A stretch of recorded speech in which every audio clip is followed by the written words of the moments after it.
Welcome. This is the Denison Forum Podcast. I'm Mark Turman, the host for today's conversation. We're going to pick up a topic that hopefully is relevant to you. We're going to talk about the intersection and sometimes collision between faith, sports, and our culture. So this is going to be a roundtable discussion between me and three of my friends and coworkers. You've heard before Dr. Ryan Denison, senior editor for theology here at Denison Forum. He's been a part of our conversations before. He's joining us again.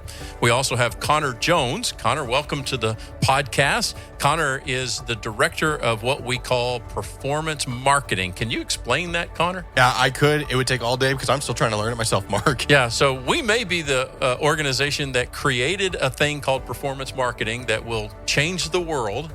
But we're not even sure exactly what all that is, but we think Connor's doing a really great job of it. I appreciate that. Connor is also the co-host of what we call Culture Brief, another podcast from Denison Forum that you may have caught up to. If not, we're going to tell you a little bit more about that. His co-host is Micah Tomasella. And I have to really focus sometimes to say that last name. A lot of syllables, Micah. Mark. Lots of syllables. A lot of syllables. But Micah an Tomasella. incredibly great last name. Thank you, sir. By the way. Thank you, sir. And Micah helps us in our development area. Your official title is? Senior Advancement Officer. Senior Advancement Officer, which really sounds cool. Yeah, it is cool. But Micah manages a ton of relationships with people that relate to our organization. Some of you know that we are a donor-supported ministry. And if you're one of those people, we're grateful for you. And you might have had a conversation with Micah already. If not, you'll probably have one soon. But we're grateful for you and for all of those that help us to do this work, to share God's truth in a way that is full of love and compassion as well as conviction. And we're glad that you're along with us for this conversation. But guys, we want to welcome you again into this conversation on Denison Forum. But I was going to say you host the sister podcast. It really should be the brother podcast. Yeah. Probably little brother podcast. It's the little, we won't say little brother. We'll just say brother. Yeah. But you guys tell us about Culture Brief. You've been doing this for several months now. It's been well received. It's growing. Tell us what your goals and purpose are and what Culture Brief is all about. Yeah, it's kind of what it says in the title. We're trying to brief the audience on what's happening in culture. That includes politics, just news headlines. That includes technology, entertainment, Hollywood, movies, TV shows, and of course, that includes what we're talking about today, sports. And we try to just bring a biblical perspective to all of the big things happening in the news and headlines that week across culture. Yeah, I mean, I couldn't say it any better myself. Ultimately, we believe that if you listen to this podcast once a week, we release every Thursday morning. If you listen to it for those 40, 45 minutes, we really can give you a good rundown and breakdown of all of the biggest topics that are happening in the news, giving it to you in bite-sized chunks, but also helping us all apply the headlines to our lives. God, what would you have me do about that?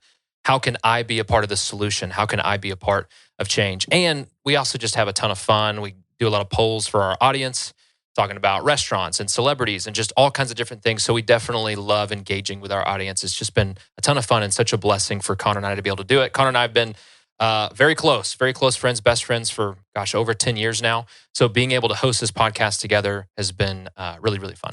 Yeah, Yes. lots of banter and jabs at each other for sure. Yeah, that was about as nice as I've been to Connor in a long time. That was really, really nice of me, what I just said. Well, we're glad that you polished it up, here on the sophisticated Denison Forum podcast. There you go. And we hope y'all will check that out. Again, one of the distinctives, there's actually 3 podcasts in Denison Forum world. You may, if you're a follower of Dr. Jim Denison's daily article, you may be receiving that as an email, and that's great. You can also get it in a podcast version. Just go and subscribe to the DA or the Daily Article podcast, and you can get the daily article that way. Those of you who do read or listen to the daily article know that Dr. Ryan Denison, who is the son of Dr. Jim Denison, writes weekly for the daily article at least once a week and sometimes more often than that. And so you're probably familiar with his work. Ryan, great job on the DA today.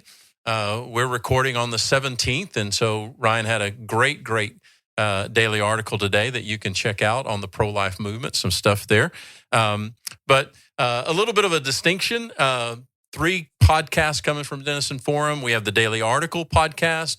We have the Denison Forum Podcast, which typically takes an issue like we're doing today in sports and does a deep dive on it in some way. We often have guests come on and take us into kind of an interview format. They might have written a book on this or some other type of work, and we go deep dive into that. That's a lot of what we do on the Denison Forum Podcast. And then Culture Brief, as the guys just described, they will touch on a lot of different stories that are happening in a week's time and give you some understanding of that along with spiritual and biblical applications. So that's kind of how the podcasts are unique. And so we're glad to get to do this stuff together. We collaborate with each other and help each other to figure out how to do good work to serve you well. And we hope that today does that. I want to set, guys, a little bit of the context. Help me if I get this right.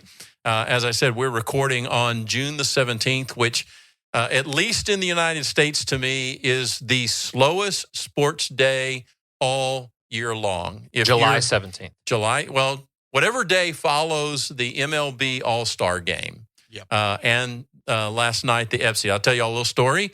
Got home last night after full days of work, and my wife's chilling out on the couch after dinner. She turns on the television, and there's an award show.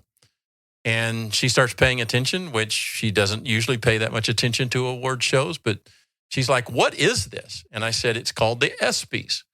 And I said, they celebrate people in sports, and they give out a bunch of awards, like the best play of the year, all kinds of stuff. Ryan probably knows more about this, or you guys do, than I do. And she goes, I can't believe you're not watching this. And I'm like, I got to tell you, I don't like it. I've watched a little bit in past years, and it's not my thing. So they put the ESPYs right behind the MLB All-Star Game for a reason, because there's not much else going on. Football training camps haven't opened yet. Baseball's turning the corner. If there's anything going on in the soccer world, I'm unaware of it. Some people are going to say, well, wait a minute, the British Open is starting. Well, that's true, but that's across the pond. So we'll get around to that. We're going to touch on that in a moment. All I'm saying is that if you're listening to ESPN or your favorite sports talk show, they're probably struggling to find something to say. You guys agree with that? Don't agree with that? Am I on the right track here? Well, I do think it's, the prime season for hot take media when it comes to sports, because there's no games to talk about, like you said. So they just figure out the most outlandish things they can possibly say, the worst predictions you could ever hear, and then they just spend hours talking about those. So It really is the dry season in that capacity, and I can't wait for baseball to start again. Big top list season, like top 10 quarterbacks going into the new year, all of that, or the hot take season, is Dak's legacy tarnished, type of conversations where they've just got nothing to discuss. Yeah, it's slow. Well, I mean, and also we're very close, 5 days away from rookies reporting to all the NFL mini camps and stuff like that in cooler weather temperatures, mainly like in California and other places. And so there's just all those football headlines coming in. And then we'll start to get all the hot takes of, the whole team looks awful. And then that team that looked awful during spring training, or, all that, the mini camp stuff. Then they end up winning the Super Bowl or something like that, right? So everybody's got an opinion. Everybody wants to share it this time of year. Okay, so did any of you watch the ESPYs? I saw it in clip format, but I didn't see it live. Okay, what does that mean, Ryan, to see it in clip format? That means the best of the best parts of the show made it on X, and so I felt like I could consume the parts I wanted to in about 5 to 10 minutes and save the rest of that time for something else. Yeah, they picked a host this year that people were more excited about. Shane Gillis, he's a very popular comedian. So people were excited about his sound bites and kind of just the way he's going to roast the crowd and stuff like that. So same for me. I just saw like a few clips. I did not sit down and watch the whole thing. Same, and all the clips were literally of Shane Gillis. I barely saw any athletes. I don't even know who won. I don't even know what. I don't know anything about the awards, but I saw a lot of funny jokes being said. That's what you see nowadays. Yeah. All right. A couple other things to set context here. I'm probably not going too far out on a limb to say that Ryan's the biggest baseball fan in the room. And that's possible. And very probably biggest baseball fan in our ministry. And maybe this entire 12-story building that we're in right now. Also, maybe in Texas. Also likely. Look, Ryan likes minor league baseball. That's how big of a fan he is. He can tell you about minor league baseball. He's right. So the reason I bring it up, historic kind of thing. Major League Baseball's changed the All-Star game in some ways, and it ended in a way on Tuesday night of this week that's never happened before in something called a swing-off. Ryan, can you give us a quick understanding of what Major League Baseball's done here? Well, baseball's been trying for years to find some solution to extra innings that didn't involve actually having to play extra innings. A few years back, I guess it was more than a few years back now, they caught a bunch of heat because they just ended the game in a tie. And everyone agreed that's the worst possible thing you could do. But at the same time, none of these teams that send their players to the All-Star game want them getting stretched out in extra innings or anybody getting injured.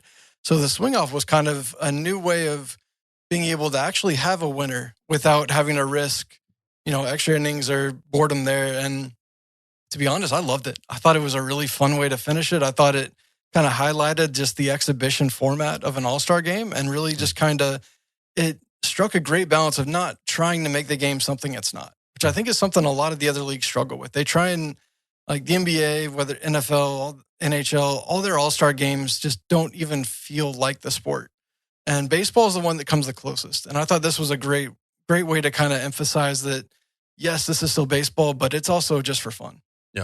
Yeah, the other leagues could take notes from the MLB on like being innovative and trying to renew just excitement in your audience by the pitch clocks. Even now I'm seeing that they're trying to bring in the robotic umps, everything that baseball's doing because they started losing viewership and excitement behind the sport. They're doing things that are great like this with the All-Star game. The other leagues should probably take some notes. It's also been a while since the MLB has ever been referenced to in terms of being on the cutting edge of anything. Yeah. Right? So, I mean, like the fact that they're evolving and doing what they can to become more interesting because it really is such a great sport. It's exciting. Yeah. So anyway, those are some things happening around us. Last bit of context, I want our audience to know who they're talking to and who's talking to them and from what perspective. So going to let you guys kind of tell off a little bit on who you are from a sports standpoint. And I'll go first. So I'm the oldest person in this conversation, 62 years old. And I'm going to ask you to each tell me, do you consider yourself a fan or a fanatic when it comes to sports generally? And what is your favorite sport? So I would tell you that I am a fan of most all sports, but I'm not a fanatic about any of them. If I was ranking my favorite, it would be golf, college football, and baseball. And I would rank them almost all equally important to me. And that's just where my favorites are. So I'm the senior guy, playing on the senior tour here, if you will. So tell us how old you are, fan, fanatic. Oh, by the way, one other thing, I've only played one team sport, and that was 1 year of Little League Baseball. So since the fourth grade, I've never been on a sports team other than church softball. So tell me how much you want me to know, fan or fanatic. Connor? I'm a fan of most sports. I'm a fanatic of NFL football and golf, professional golf. College football, I love as well. Fall is just the best time of the year, in my opinion, in terms of sports. Just football is on from basically Thursday to Monday night, and it's at my household. Yeah, and it's awesome. I grew up playing some sports, some team sports as a kid. I was not athletic. I was not good at them. I was a proud starter of the C team in middle school on basketball. Yes, we had a C team in my school district. Yeah, but you were the starter though, right? I was the starting point guard. Well, hey man, just go with that. Yeah, so you know about the D team. We didn't even have enough kids at the school to have start a D one team. for Connor. I mean, it was basically a participation team at that point. But I love sports, and I really enjoy right now, this time of the year, professional golf, just watching those guys not play team sport, and it's just a totally different dynamic. But football's the king of sports, and it's king in my household too. Yeah, so I'm 29 years old. I grew up in DFW, southeast of Dallas. Sports has been such a huge part of my upbringing in life. I think some of the greatest memories of my upbringing is being at a Rangers game, going to a Mavs game, going to see the Cowboys play when they were in Irving, even then, right before they moved. Watching the Longhorns win the championship in 2005, Mavs winning in 2011. I mean, it has just been such a cornerstone, man. Like, I was not the guy who collected the Yu-Gi-Oh cards. I was collecting baseball and football cards, and I was playing all the sports. I mainly played football and baseball and basketball through high school. Really enjoyed that. I would say this, and this is a very succinct answer. I am a fanatic of NFL football. I'm a fanatic of the Dallas Cowboys. I'm a fan of the NBA. I'm a fanatic of the Dallas Mavericks. I'm a fan of the MLB. I'm a fanatic of the Texas Rangers. And I am a fanatic of college football as well and a fanatic of Texas Longhorn football. I also love golf. I watch tennis. I just like people seeing them compete at the highest level. It is just sheer will versus sheer will. It's the modern day Roman Coliseum. Okay. It's the modern day gladiator. He's got really deep. I should clarify, Mike and I were the same age. We grew up in Dallas, both big Dallas sports fans of all the teams. But we are young enough to have never seen the Dallas Cowboys win an NFC championship in our lifetime. That's correct. They won a Super Bowl right before we were each born, and it's been misery since It's then. been Our entire lifetime. It's been a lifetime of disappointment. You'd think it would teach us humility, but still every single year we say, this is our year, we them boys. We're going to win it all. Well, if you need Ryan to share stories about Troy Aikman, he can probably do that. I can share stories about Roger Staubach. There you go. I can There you go. I The can glory even days. spell Staubach if you need The me to. glory days. Yeah. Ryan, your perspective.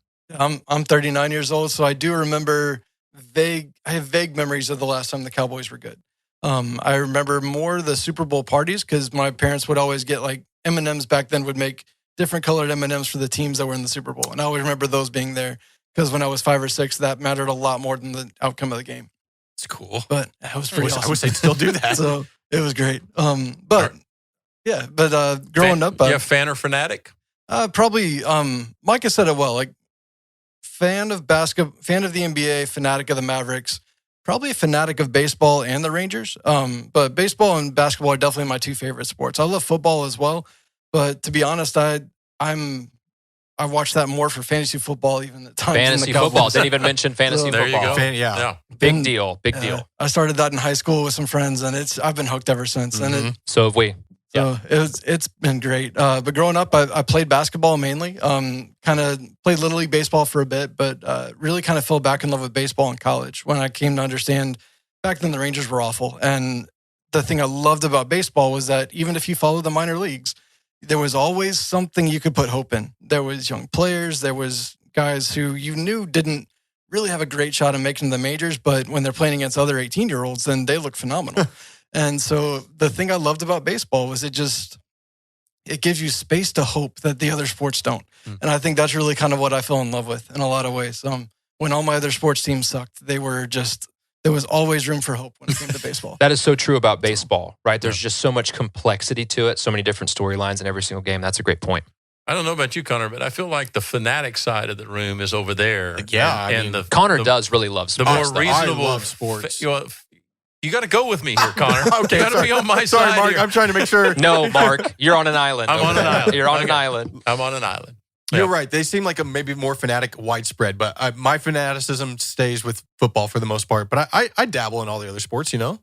Okay, so maybe a good segue here is how our good friend from Dallas, Scottie Scheffler, kind of turned the sports world a little bit on its head this Close week. friend, Scottie Scheffler. Yeah, we wish he was our close friend. We hope he listens to Maybe this. in proximity. And we're going to celebrate Scottie's comments, but it is the beginning of arguably the biggest golf tournament in the world. It probably should be characterized that way as the British Open starts this week. And high expectation for people like Scottie Scheffler. But he was interviewed kind of at press day, if you will. And people were asking him interesting questions like, what's been the greatest celebration of any tournament? And he said, it really doesn't last more than about 2 minutes. And he went on to say some pretty astounding things. We know, many people know of his very dedicated faith as a Christian. And he made a statement. I watched different parts of the interview. He said, if I ever think in any shape, form, or fashion that being out here as a professional golfer is going to hurt my marriage or my parenting, my family, it'll be the last round of golf I ever play. And when he said that, it reminded me something of the legend of Bobby Jones, who gave up golf kind of at the peak, at the pinnacle of his career. What'd you guys think of Scheffler and his comments about sports is great, but sports is not everything? Man, it was just truly an amazing statement to say, knowing he's on the world stage, knowing he's the world's best golfer, and that he has such a platform.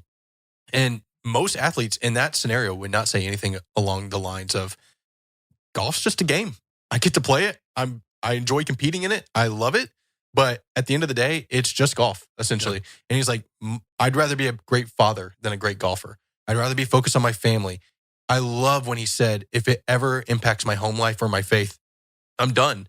Most athletes would really struggle to make that commitment. And he just is showing his faith without standing back. And Micah said it on our podcast yesterday for Culture Brief. He said it doesn't come across as churchy either. He's not like trying to preach it on anybody. He's not trying to say anybody else should think this way, but he's saying, here's how I feel about this. And it comes across as just so real and genuine. You can see his faith being lived out in this massive platform, and he's using his incredible talents to do that. It's just awesome to see. Yeah, I really enjoyed it too. I think it was really relatable for a lot of people what he had to say. I'll read just a couple sentences of what he specifically said. There are a lot of people that make it to what they thought was going to fulfill them in life, but you get to number one in the world, and then they're like, what's the point? This is not a fulfilling life. I love being able to play this game for a living. It's one of the greatest joys of my life, but does it fill the deepest wants and desires of my heart? Absolutely not. So, right? It's kind of it's an understanding of human nature that all of these things that told me would bring me fulfillment, win that tournament for us, like we talked about, get that next promotion, buy that bigger house, get that nicer thing, go accomplish this. And then, as Scottie said, it lasts for 2 minutes. And then you're left wondering, what is the purpose and meaning of all of it in the first place? And so the way Scottie put it, you see golf.com circulating it, saying that this was incredible. ESPN, just the way he said it was so relatable, but it really has such a biblical message to it that it's finite. Victories, accomplishments, it's finite. What's the meaning? What's the purpose? We're searching for something deeper. And Scottie really touched on that. Yeah. Right. And one thing I'd add to it is that I think his status as the best golf player in the world gives him a gravity to those statements that other people Absolutely. couldn't have. I mean, if the person who's finishing 50th or 60th in all the tournaments says, winning's really not that important, it hits different than the guy who's actually doing all the winning. And I think there's something to that. Like he's able to say that, and he says it without any hint of disappointment in the reality of the way that's true. So many other athletes, you hear them say similar things after winning a championship, and there's almost like a depression in their voice about it, where they had put all their hopes in that. And then they come to find out it's not fulfilling, and they don't know where to go next.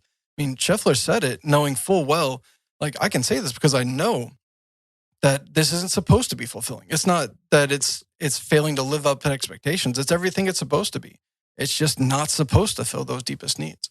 And I love the way you put that, Ryan. That just really resonates with me.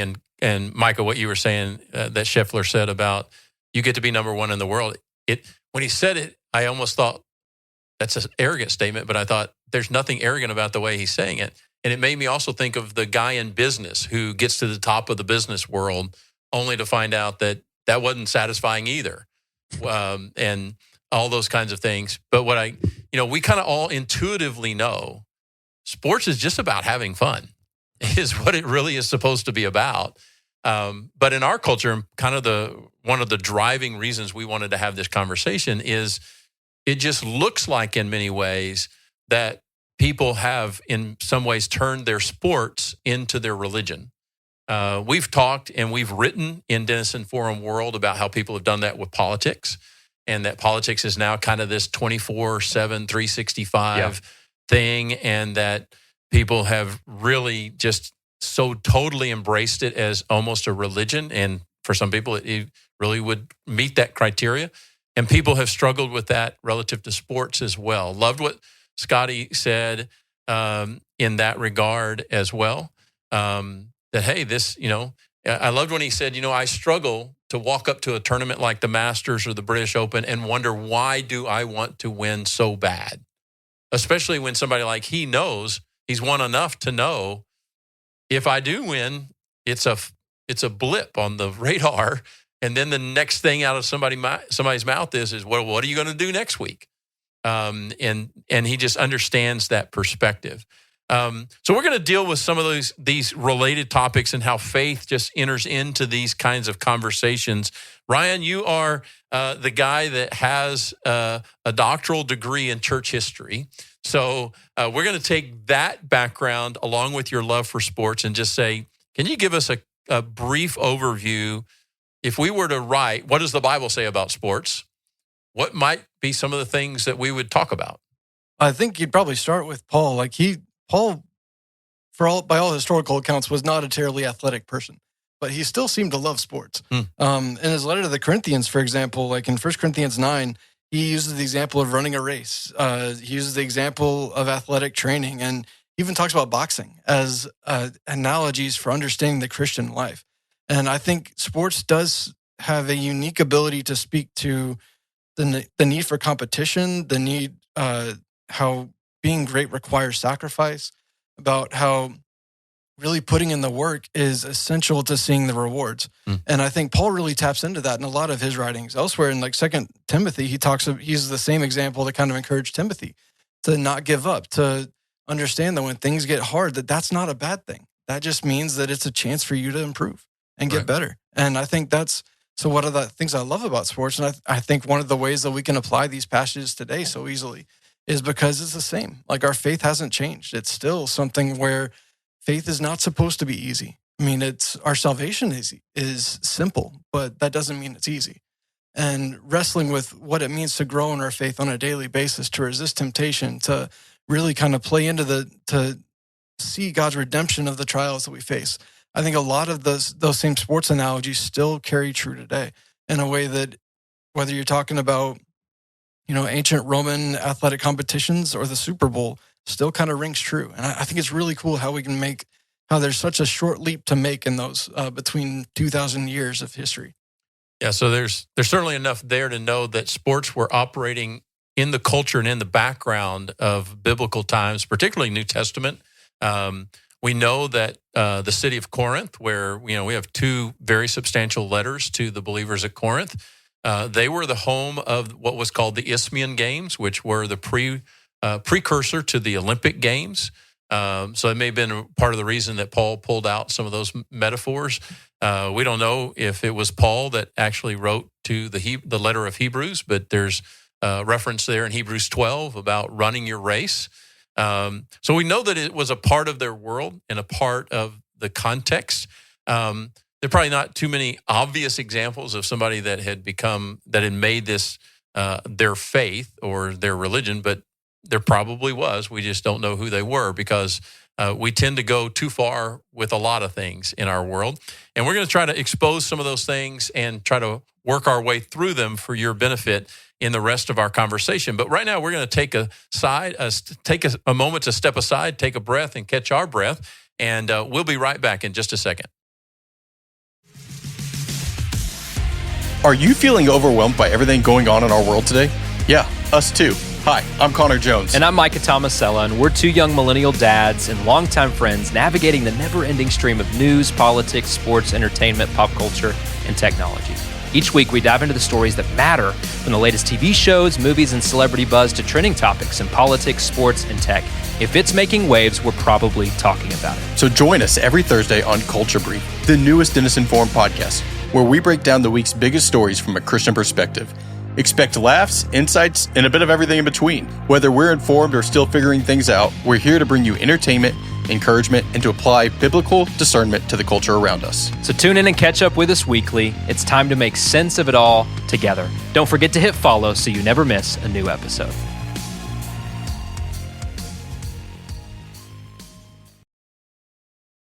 All right, welcome back. We're going to continue our conversation here on the Denison Forum Podcast about sports. Micah, let's talk about some of these complex issues.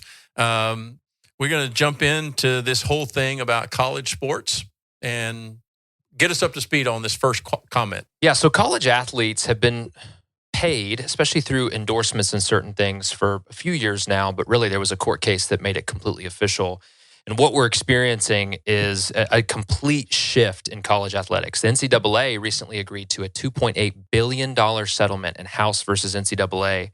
So starting next year officially, schools will be allowed to pay athletes directly, not just through NIL deals, not just through advertisers. Schools will be paying their players basically salaries, but through actual revenue sharing with up to $20.5 million per school. Now, some schools, like we're going to talk about, they're never going to get to that number. But the bigger schools, you've got that $20.5 million per school kind of cap. But then if you're at a larger university with a larger footprint, like the University of Texas, Ohio State, Alabama, any team in the SEC, the list goes on, well, then the endorsements, the NIL deals, these kids are going to end up making a ton of money. And there's pros and cons of that. These players are putting their bodies on the line to hopefully make it to the professional level, because this is not just college football, it's for every sport. So some of them will make it to a professional level, a lot of them will not. So this isn't just a tweak, it's a total overhaul. So here's why it matters. For years, college athletes generated billions while receiving little more than a scholarship. Now, for the first time, schools will be legally allowed to actually pay players a portion of that revenue. So here's the basics of the new model. It sends billions to former players that were denied past compensation. So it rights some wrongs. And then it shifts college sports into a semi-pro business model. And then it opens the door for roster-wide pay, not just the stars. Like the backup offensive lineman, if you're playing at the University of Texas, you're going to make a better salary than a lot of people, right? So that's kind of where we're headed. In short, it's a win for fairness, but it's not without fallout. It's not without its issues. So here's the good. Here's the good part of this that I can clearly say. Athletes finally get paid for the hours, risk, and value they bring to their schools. It levels the field for players who may not land major NIL deals, but still give their all on the field. It also adds honesty to a system that has profited off of what you might call free labor for many, many years, right? In a sense, it's been free labor. Here are the challenges, lots of challenges. Big schools, they love this. This is good for them. They're cashing in. Schools like Texas, Ohio State, Alabama, like I mentioned, are already raising full war chests to fund these payments. Smaller schools, well, many are opting out. We actually talked about this last month on Culture Brief. Houston Christian, formerly Houston Baptist, recently announced they can't afford to participate. They pulled out of this deal. So that's going to widen the gap between the haves and the have-nots in college sports. And what about non-revenue sports?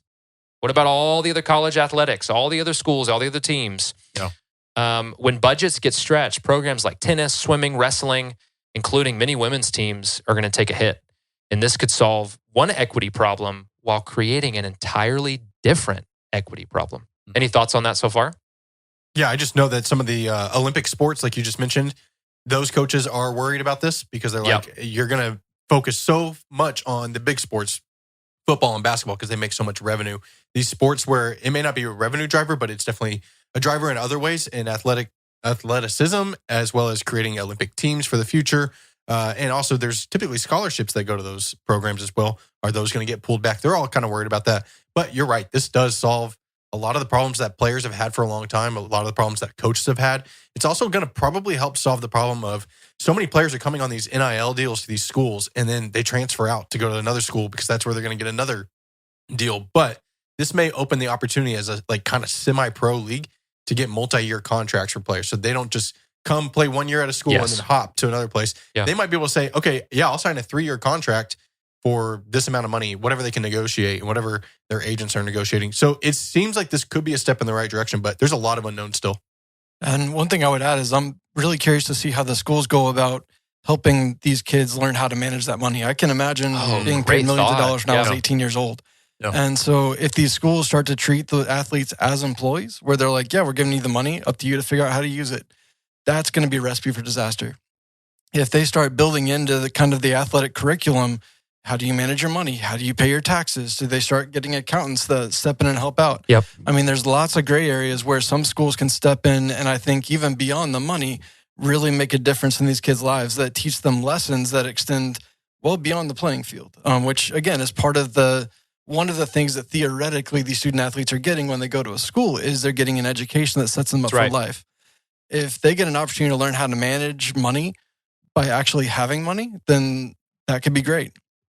If they end up leaving owing back taxes and broke because they have no idea what to do with all this newfound income, then I think it's just going to exacerbate an already problematic system. Great question. So, and you're going to see stuff, and I don't know that I'm paying enough attention here, but there's probably already new industries jumping up, such as particularly agents, right? Yeah, no doubt. So there's a whole new level of agents that have typically been in the professional sports that are now in these sports. Not even just that. There's not technically a certification process for these agents like there is for the pro leagues. Oh, wow. So you got these just basically people are like, hey, I'm an agent. Right. And they're making these families believe that they're a trustworthy person, and they're taking advantage of these families because they're like, my kid's just in high school. I don't know anything.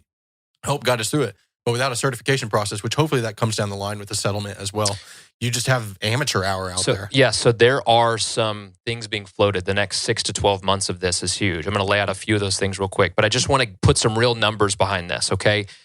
The highest NIL valuation for a college athlete is with Arch Manning, the quarterback for the Texas Longhorns. Long line of legacy when it comes to great quarterbacks, right? Yep. So Arch Manning has a $6.8 million valuation, has major deals with companies like Red Bull, right? Adding to already a very long line and list of advertisers and people who are sponsoring him. So these top athletes are living in a new era, and this ruling, like we're talking about, is just making it official. But here are the ideas that are being floated.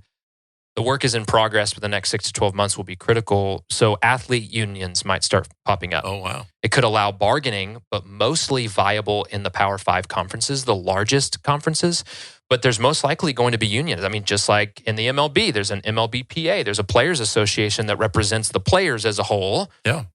And then the other side is the owners. And in the same way, it'll be the schools and then the athletes. That could help. Federal legislation. It's possible, but it's in a politically gridlocked spot right now to kind of fix it. Tiered participation. So schools could then choose whether to opt in or where they want to opt in. So there's some ideas being floated about, like if you're a Houston Christian University, is there a way they could opt in at a lower level with other smaller schools that want to compete as well? And then finally, I think this is the thing that probably just needs to happen, and that it will, is more tight NIL oversight. Things like salary caps, things like somebody actually running it, like a committee running it and saying, here's what's fair, here's what's not fair. But I just want to jump into the spiritual application of it that it makes me think of, and then I'd love to get y'all's thoughts. This ruling is creating major gaps. Some athletes are getting millions, others are getting nothing. They're being ignored. Same sport, same work, different outcome. It sounds unfair. And something sounding unfair also sounds and feels familiar. We've all felt that way before, right? Something being unfair. We all feel the pull of comparison in our lives. Who's getting what? Who's ahead? Who's being noticed? But comparison steals joy, and it blurs our view of what God is actually doing in our lives. And the scripture I want to call to here is in Philippians 4, 11 through 12. And Paul writes this: "Not that I am speaking of being in need, for I have learned in whatever situation I am to be content. I know how to be brought low, and I know how to abound. In any and every circumstance, I have learned the secret of facing plenty and hunger, abundance and need." So if anybody could learn to be content, and we should listen, it's Paul. That dude went through a whole lot in the face of every type of adversity you could ever think of. He preached the gospel. He stayed faithful. So what's the lesson for us through this? He had to learn contentment. I think maybe we should too. So here's the challenge. Let's not look sideways. Look at everybody else's race. Let's look up, focus on our race, celebrate other people's wins in your lives, and then thank God that you are where you are right now. You don't need someone else's story to live out your purpose. And then contentment isn't about settling for less. It's about trusting God with the timing, the path, and the outcome. Oh, great stuff. Great stuff in this. Yeah, thanks for bringing us into that, because there's so much to think about. And one thing that, as you were describing it, is like so many things in life, this is really complex. And it's been complex, and it's been big business. It's also been in some ways abusive.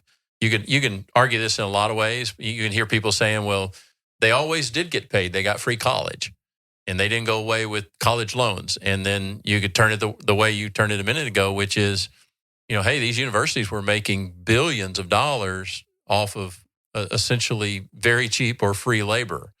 And then there's always the rule of unintended consequences, right? There's gonna be stuff that grows out of the way that it's being addressed now that nobody anticipated growing out.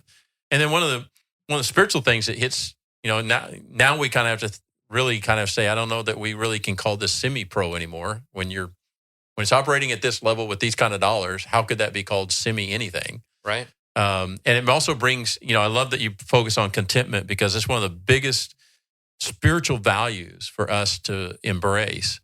And Paul is talking in a financial sense when he's saying this to the Philippian church. He's talking about material financial stuff.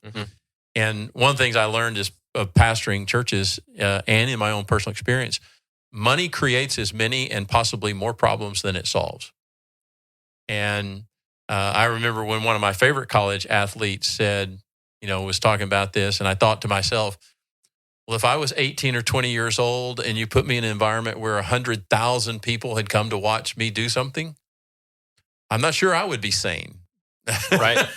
I'm pretty sure I wouldn't be sane. It's very hard to stay humble. And if you add hundreds of thousands or even millions of dollars to, oh, by the way, millions of people are coming to watch what I do week in and week out, and they're giving me a ridiculous amount of money to do it, and I'm 18, 20. Just a kid still. Yeah. How could you expect there not to be a lot of really crazy outcomes in that world? Ryan, Connor, thoughts? Yeah, I just can't imagine sitting in my dorm room, turning on the TV, and my face is on ESPN because they're talking about me and the way I performed in a game on Saturday. That'd be crazy. So everything you guys just said is so true. There's a lot of applications, things that we are not sure how this will play out in the future. There will be unintended consequences. There's probably going to be some great blessings that come out of it as well. We'll just see. Hopefully this brings more athletes to a great platform. They're like, I can now afford to go to school and focus on this without having to, like, their athleticism as opposed to being focused on having to work or whatever it is. I don't know. I think there's going to be some great things that come out of it as well. But that's my thoughts. I mean, I think y'all have covered covered it well. And the one thing I would add is just, I do think it also just kind of further raises that temptation for kids that haven't ascended to that level yet to think, okay, if I just, school's not potentially that important, because if I can get that athletic scholarship, I'm set for life. Whether I make it to the pros or not, I'll be a millionaire. And there's already so much of a temptation for young athletes to think that sports can be kind of the way that they make it in life. And I think this is going to exacerbate that to an extent. But at the same time, that temptation's always going to be there. And so I think learning to manage that well is just part of being a good athlete, part of using those gifts well. And I think so much of it does go back to, and I think that's one of the lessons we can take, is it goes back to that idea of, if God has gifted you in a certain area, he has also asked you to use those gifts well. And I think with athletes, they're asked to use them well. There's accountability too, because like y'all mentioned, there's going to be contracts. There's millions of people watching. There's millions of dollars involved now. But for all of us, I mean, if God has gifted you in a certain area, he has done so with the expectation that you will use those gifts well. And it's a call to stewardship. Yeah. Good point. Amen. Good point. All right, let's move into another area. We want to talk about something that for me was significant when I was 20 and starting out in ministry, and then kind of faded out. And that is just a focus on gambling. Connor, take us into some of the issues that are rising relative to sports and sports gambling these days. Yeah, first off, it kind of actually ties into everything we just talked about with the NCAA. I'll hit on that in a minute. And with the warning you gave, Mark, about money and what it can cause and temptation and greed and all of that, it all ties back into that. And there's a lot of warnings in Scripture, and I'll hit on a few of those. But basically, sports gambling's, I mean, we're approaching it being an epidemic. It is so widespread in America now, and particularly among the younger generations and young men specifically. It is so, it grabs you, and it's hard to get out of gambling if you get really into it. It's a very big addicting thing. People have always known that, but there's never been such ease of access. And that's because in 2018, the Supreme Court struck down a decision that basically prevented sports gambling across the U.S., except for in Nevada. Mm-hmm. So it used to be you had to go to Las Vegas if you wanted to sports gamble, or you had to use an illegal bookkeeper, which was a common thing. But now it's legal in 39 states and in D.C. and in Puerto Rico. And so you've got so many people that are sitting on their phones just placing bets. Yeah, and it's, this is crazy. It's old, but it's new. I'll tell you a little personal story. The very first MLB ball game I ever went to, I was 10 years old. My sister took me to the Houston Astrodome. I saw the dreaded Houston Astros. Ryan and I share a particular feeling there. We all share it. We all share it. Yeah. We all share that. But in those days, it was the Astros in what I consider to be then and now the ugliest uniform I've ever seen. Sorry to all my friends in Houston. But they were playing the Cincinnati Reds. And they were playing against Pete Rose. Pete Rose at the top of his career. My sister prepped me by telling me, hey, this guy slides face forward. Nobody else does that. And I remember going into the Astrodome kind of praying that I would get to see him do this. So had seats 8, 12 rows up from the field, and I got to see Pete Rose do a head-first slide. That's awesome. Which was just absolutely phenomenal. And then Pete Rose blows up his career by gambling on his own team. Yep. So anyway, not to derail you, Connor. No, it's true. It's always been a thing. There's always been athletes. Shoeless Joe Jackson with the White Sox, right? There's always been Shoeless Joe reference. Man, Wow, That's a guy big reach right there. Stuff. Yeah. I'm just. He I'm felt genuinely- like he had to compete with you, I'm Micah. genuinely impressed. I mean, it kind of just hit me a minute ago. I was thinking about some Shoeless history. Joe. There's just the point is there's always been gambling. There's always been the temptation, even for players, and there still is today. In fact, we got some NBA players who are currently under investigation. Jonte Porter from the Toronto Raptors was given a lifetime ban, like Pete Rose was, lifetime ban from the MLB because he was quite literally gambling on the games he was in and messing with his stats, right? Who was the player that just got in trouble? And then Malik Beasley on the Detroit Pistons is being investigated currently. He's probably going to get suspended because there's quite literally some footage of him very clearly not playing good defense. About to say, and all these clips. He was betting on his own unders, essentially, is the charge there. Is that so many clips where he was making like just airheaded mistake after airheaded mistake at the end of certain games. Okay, number one, you guys know more about sports than you should know. I'm just calling all three of you out. You just know more than you should know.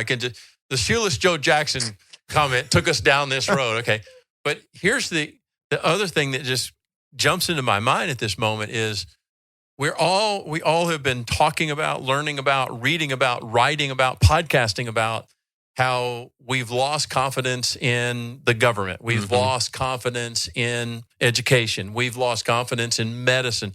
Now, are we heading down the road because of gambling? We no longer feel like we can trust the sports that we enjoy because these guys are hedging their own performance. It's a great question. There's a lot of people that are like, the leagues have to make sure this is why they're putting down these lifetime bans, because they're like, if we let players get away with this and not put a severe punishment, it will continue to spiral. But let me challenge that thought a little bit from a standpoint of, but now we've rolled back the penalty that Pete Rose was put on him. That's if true. we wait long enough, we're gonna. We'll just I do think I'm sorry to take us down a road. But I do think the penalty on Pete Rose was like he can get in now that he's dead. You can't get in while you're alive, which still kind of this is a pretty steep penalty. Yeah. So I guess it's still there. But if what you're caring about is a legacy that survives you, then that's not that's not as big of an impediment as it used to be. Okay, Ryan. Thanks for bringing us back to grace. It was a good call to bring us back to grace. All right, Connor, keep going. Yeah. Anyway, so we got all these states that have legalized it, and since that's happened, we've seen $330 billion wagered on games. Ryan, you wrote an article earlier this spring about March Madness, specifically and some of the betting in that regards.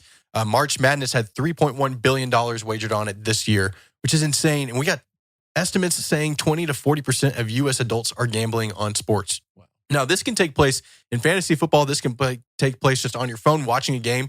I would venture to say each of us, and probably a lot of people listening to this, cannot listen to or watch a show without getting some sort of gambling ads in relation to sports. You're listening to a podcast. You're probably going to hear a DraftKings or FanDuel advertisement, right? Yep. You're watching a game live, and the FanDuel or ESPN bet thing comes up showing you the odds for this specific quarter or whatever it is, and you can literally get on your phone and bet on it right then and there. It is live betting.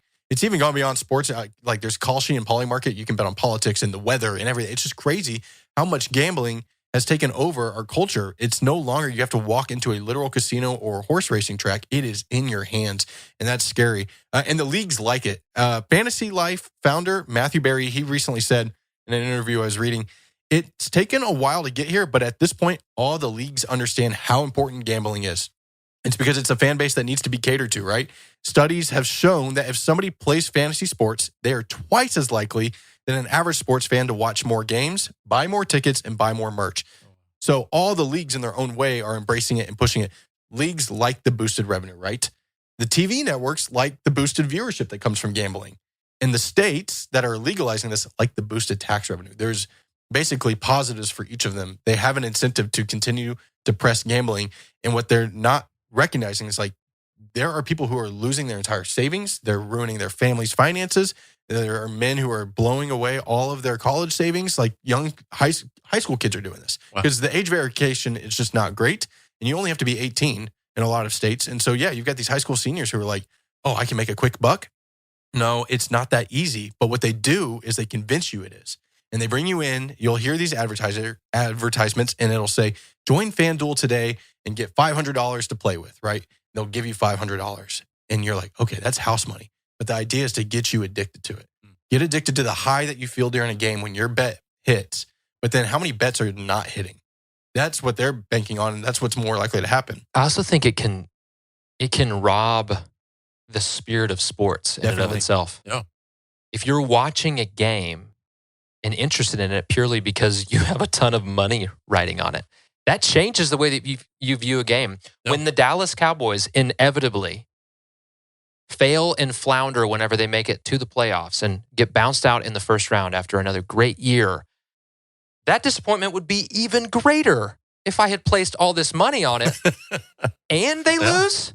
Yeah. My goodness, I'm not sure if I could recover from that. Yeah, it's the integrity of sport. And this is what you were just talking about. Does this affect the integrity of not only the sport and the athletes and the refs and the coaches who could potentially be involved in under the table gambling on their own sport, but it also affects the integrity of just fandom, right? All of that. And it's affecting so many people's lives. And there's parlay bets that they bring you in with for $5. You can bet on 3 different things that if all 3 of those things happen, you'll win this big chunk of change. And so a lot of people are like, oh, just $5 and I can win $200. That sounds great. But how many times you just keep doing that and doing that and doing that, riding that high. And then you realize if you actually go and look at your finances, there's a good chance you are just bleeding money. And then there's also the aspect of the mental health of the athlete. So the NCAA actually came out and said harassment related to sports betting can actually cause serious harm to student athlete mental health and well-being because people are attacking them on social media and even in person sometimes saying, hey, when you dropped that pass, you lost me $500. Oh, wow. You know, they're blaming the Imagine athlete. in college. A college athlete is in a lecture and a classmate who betted on the game is upset at him because this actually happened. Yeah, wow. This is a real thing. And blaming people for your action of making a bet is totally wrong. That's absolutely the wrong way to see it. But it's just affecting a lot of things. We've seen other players get suspended. We've seen Shohei Ohtani's interpreter get imprisoned because he was taking Shohei Ohtani's money and gambling. Ruined his life. Ruined his life. The sweetest thing going ever. Yeah, it's just it's crazy. But I mean, do you guys have any just general thoughts on sports betting? It's obviously just so ingrained in our culture now. One thing I would say is that I do think it's so important, just speaks to how important it is to know kind of where you're weak in a lot of ways. Because I think there's some people that they may place a $5 bet, and for them, it's like, okay, if I don't hit, I'm not going to Starbucks in the morning. And that's their mentality. Like, as soon as they place the bet, that money is gone. If it comes back, great. Other people that are more prone to, kind of get addicted to it, for them, placing a bet's a sin. I mean, speaking for myself, in that article about the NCAA, I talked about how I've not really ever been all that prone to alcohol. I've never really enjoyed it that much. And so I don't really have to worry. If I have a drink, I'm not worried about becoming an alcoholic. I do enjoy that dopamine high from kind of playing poker or doing other things like that. And so I know for me, it would be a sin to bet on sports because I'm more prone to get into trouble with that. And I think one of the things Paul talks about, he writes about how, not all things, all things are lawful, but not all things are helpful. All things are lawful, but not everything glorifies God. And I think that idea is important to keep in mind with this topic especially, is that if you know that you are prone to addiction of any sort, if you know that you are prone to chasing that high of winning, then gambling holds a risk for you that it may not for other people. True. So just because you can look around and see all your friends having fun with it and not really getting into trouble, doesn't mean you won't. And so really want to encourage people, if you have a history with this, to not even dabble, to, as the scriptures say, flee from temptation. If you don't, then that doesn't mean you should start, because it can become an addiction for anybody. I think it is, an example, though, of how while some things are sins for everybody, other things are sins for some people and not others, based on whether or not they're likely to lead to addiction, whether or not they're likely to lead to you making other compromises. And I think gambling is an excellent example of that. Yeah, I mean, that's great. I would say another just great piece of wisdom comes from Proverbs 13:11. It says, wealth gained hastily, some versions say a get rich quick situation, it will dwindle, but whoever gathers little by little will increase it. So the idea of just hoping you hit something so that you get an immediate sense of wealth, it's the same thing with the lottery, any sort of gambling, right? And it's easy to get the high that you're talking about. Sitting at a table in a casino is the same type of thing, that dopamine rush. If it's a problem for you, you probably should not dabble in this because it's dangerous. The Bible does not specifically say that you should not gamble. There's not a specific verse about that, but there's so many warnings about wealth and greed and what can happen when you are so focused on money and getting rich that you end up allowing it to ruin you. And also just how quickly something can become an idol. Yeah. Sports betting or sports. Yeah, exactly. Definitely. Yeah, when you combine those two, wealth and sports, I mean, it, obviously this is a huge icon. Some of the wealthiest people in our culture are athletes, and not to knock them for that. They were pursuing their excellence, and there's a lot of reasons why that's good and why it's honorable in every way. And many athletes do incredibly good things with their money. They create foundations and they help bless people in all kinds of situations. They pay for medical bills and they feed the hungry, both here in the United States and a lot of these athletes are exemplary in that way.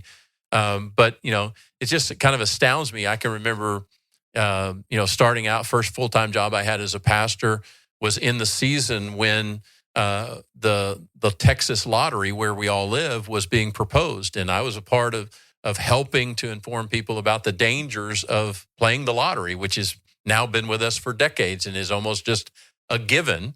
But there's so many inherently dangerous things in here. These things can, in the culture that fully embraces gambling hides the stories of brokenness. They hide oftentimes the statistics of the number of people who have really damaged or ruined their lives, ruined their marriages, ruined their families because they were deceived. Much of what we've been talking about is deception to try to pull you in, and that's the way almost all addictions work.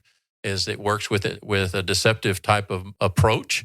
And Connor just made me think of another Proverbs verse that says, Lord, don't give me too much or I'll forget about you, or don't give me too little or I'll curse you.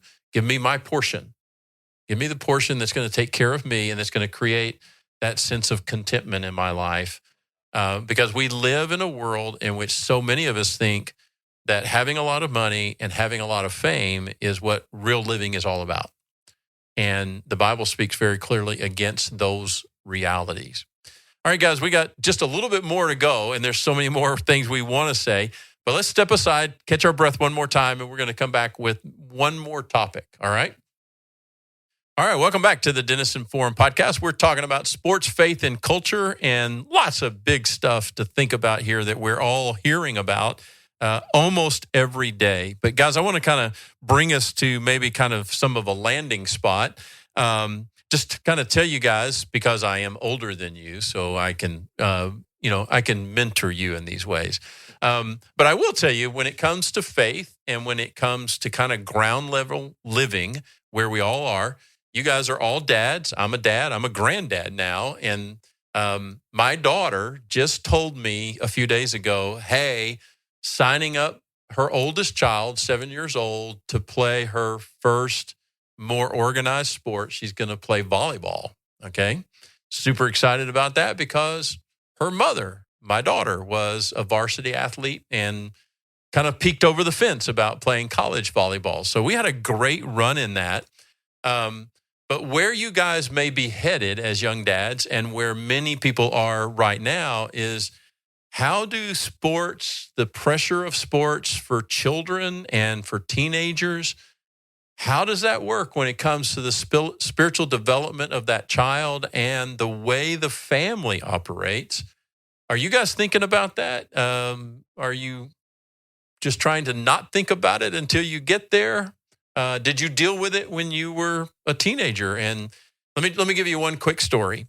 In the town I grew up in East Texas, there was a baseball team that was playing in the playoffs for the city championship. And they had a key game that came up on the schedule. And on this baseball team was one of the best players whose faith was that of a Seventh-day Adventist.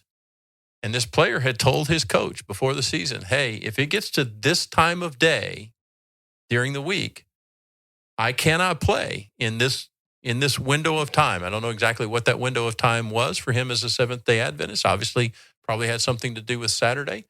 But he had told his coach right up, if we get to this point, I cannot play the game anymore. And it came up that in this particular game, all of the players didn't show up. Some of them they were on vacation or they had other commitments or whatever. So there were only 9 players on the field for this kid's team. And we got up to that window where he told his coach, if we get here, I can't play anymore. And it got to that point. He walked off the field, told his coach, Coach, I'm sorry, but I got to go. And they had to forfeit the game. And the coach, nobly, I think, looked at this young man and said, it's not your fault. It's the teammates who didn't make it here today. Anyway, families are dealing with things perhaps not that severe. But this whole idea, and I can tell you honestly, just struggled with this as a pastor. Also struggled with this as a parent because, like I said, I had a child that played varsity sports. And there were constantly tournaments and games and all kinds of things that were set right in conflict with doing important and valuable spiritual development things, particularly in the context of our local church. Thoughts? I know it's something that my wife and I have talked about because our son loves baseball. And we know a lot of people that do travel ball baseball. He's got friends that are going to be starting to do that soon. And those tournaments start on Sunday mornings. And one of the things we've talked about and prayed about is that we're just not willing to miss church. I don't want to be dogmatic about that. I think should be a conversation between you and your wife or you and your spouse and God. But at the same time, I do think it's important to keep in mind that if you choose to ever kind of choose sports at a time when the other decision would be to go to church or to do something spiritual, to have those conversations with your kids, to look for ways to make that time up, to be intentional about redeeming that in ways that if you feel like God is, just to go back to travel ball, if you feel like God has called you to play travel ball, baseball, and it's going to require missing church, then make sure you're there on Wednesday nights. Then listen to the sermon on the way to the tournament. Make time to carve out so that your kids know, yes, we're doing this, but God is still important. God is still more important. But mostly just pray about it. And I would say let the bar be God convincing you that it's right to do versus just looking for God to tell you no. I think it's the default in these situations should always be God first. And whatever that looks like. And I do think that I don't want to say that God will never lead someone to make a choice that would mean you miss church on some Sundays to go to a travel ball tournament. I think God could do that sometimes, but I think that would my guess would be that's more the exception than the rule. And I just would hope that everyone who makes that choice is praying about it first. Because I think that's the chance. I think that's the danger of it is when we kind of run the risk of teaching our kids through our actions that we say church is important until it comes into conflict with something we want to do. And I think sports have a unique ability to test that, especially if you're passionate about it. So that would be my encouragement, is just to make sure that you're praying through it, that it's a conversation between you and your spouse, and even involve your local church. And make sure that that whatever choice you're making, it's grounded in faith and it's grounded in the wisdom of God. Yeah, well, that's so good, Ryan. Did you guys run into this as you were coming up through your teen years? I know you're not there yet with your kids, but have you run into this in some way? Ran into it some growing up. I mean, we're not there yet. Our girls are young, so it's something to think about. I just kind of keep coming back to it's a balance, just like almost anything else in our lives. And also, if you are intentional as a family, as mom and dad, to carve out rhythms and priorities, no matter what comes in the face of that, this is what we do, this is how we do it, this is what we are about, and nothing gets in the way of that. Now, that doesn't mean that you can't get flexible, and you can't be flexible, because I don't think the answer is also to not let your kids be involved in sports because maybe this sport will conflict with something on Sunday from time to time. my goodness, I think we can all say that we learned the value of hard work, teamwork in action, being able to take criticism from a coach and being able to apply it, being humble in victory, finding joy and a way to work on it in defeat. The life lessons in sports can last for a lifetime. So you don't want to rob your kids of that either. But at the same time, that can't become your religion. Very quickly, it can become your religion. So it's a balance. Yeah, that's great. Great insight. Connor, thoughts? Yeah, I fully agree with that. I'm thinking about a lot of the professional athletes. They play on Sundays, right? Yeah. In fact, Scottie Scheffler, who we talked about at the beginning of this podcast, he golfs every week from Thursday to Sunday in tournaments. He hopes to be playing on. Yeah, he wants to be playing on Sunday.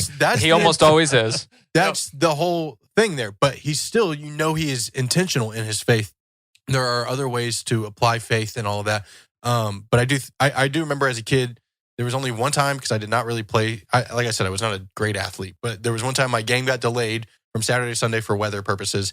And I remember my parents were like, well, you're not going to get there until the second half because we're going to church. And I was like, come on. So I went to church in my jersey. And they dropped me off at the game as soon as they could. But that was the way it was. And I think it's different. It's like you're saying, Ryan, you got to pray through this, figure this out for your family and for your kids, what's best. But you never know when God is also crafting an incredible talent for these individuals, like your kids. Are they actually on a path to use this as a platform in some way for the gospel? Like Scottie Scheffler, like a bunch of athletes, And then maybe if they're not, maybe you could scale back a little bit. Maybe if your kid's not that good, maybe you should get them to church. Yeah. I think everything you said, Micah, earlier about don't let it become the religion. I'd say this is just about sports fandom in general for those of us who don't play sports. Or really anymore. anything. Really anything. Like if you are getting so emotionally invested in a sports team or a game specifically that it's affecting your thinking process, then it's hitting your faith, right? Yeah. Faith in God is number one. You should not be letting anything get you that riled up. Just like you should not be letting anything else like sports. It could be something else. It could be your job. It could be whatever it is in your day-to-day week. Whatever it is, it should not be taking precedent over the Lord. That's ultimately what it comes down to. Yeah, great call out. It makes me think of some of the things my pastor taught me. He would talk and preach at times about, hey, less newspaper, more Bible. And if you know a whole bunch of sports stats, but you don't know very many Bible verses, there might be an issue for you as a believer that you might want to think about and talk about, right?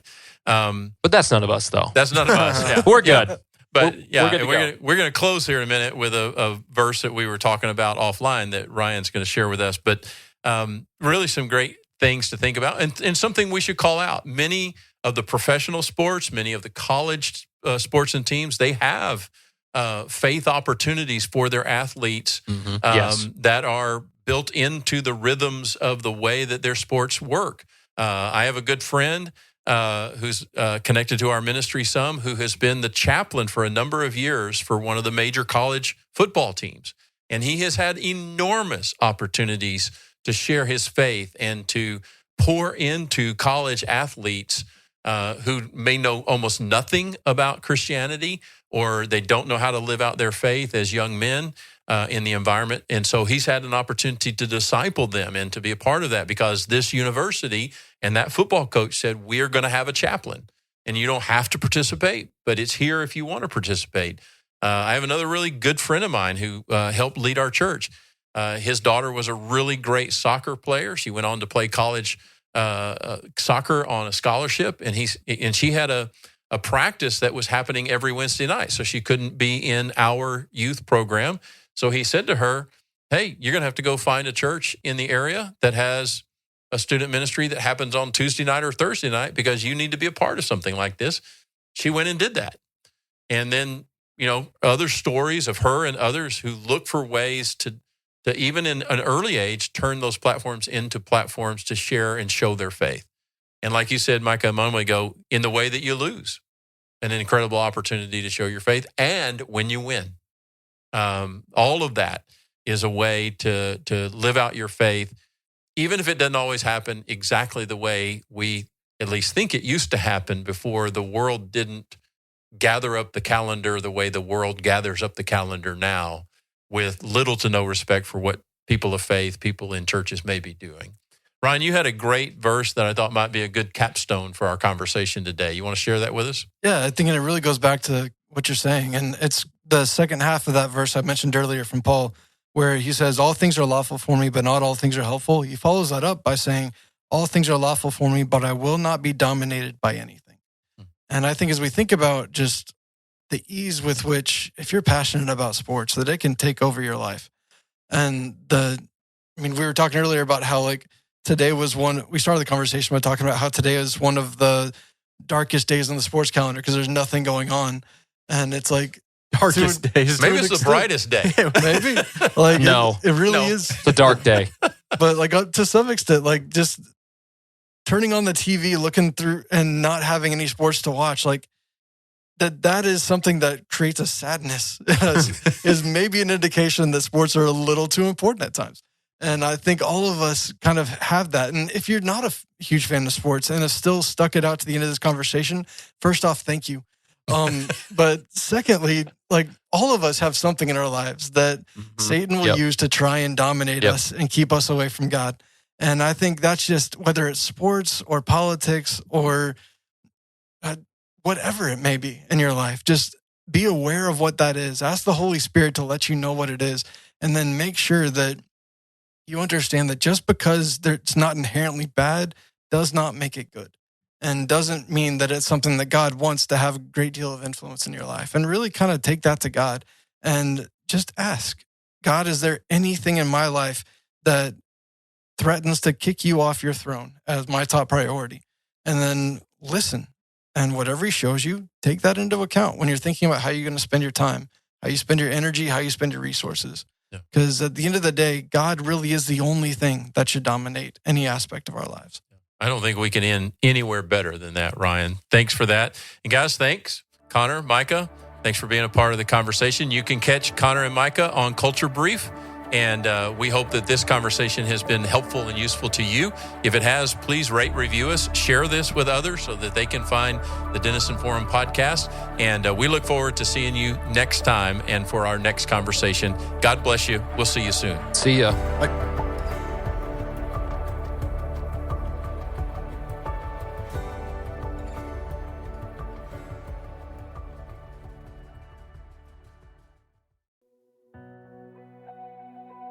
Every month, hundreds of thousands of people read and listen to Denison Forum's daily article, podcast, articles, and books. Did you know that in the last 12 months, the Denison Forum podcast has been downloaded over 100,000 times? Each one of those numbers represents a life, and we are so thrilled to be a part of helping so many navigate today's confusing culture with faith and confidence. If you've been impacted by Denison Forum, we'd love to hear your story. Visit denisonforum.org/testimony to tell us about how Denison Forum has impacted your faith or family. That's denisonforum.org/testimony, or just click the link in the show notes.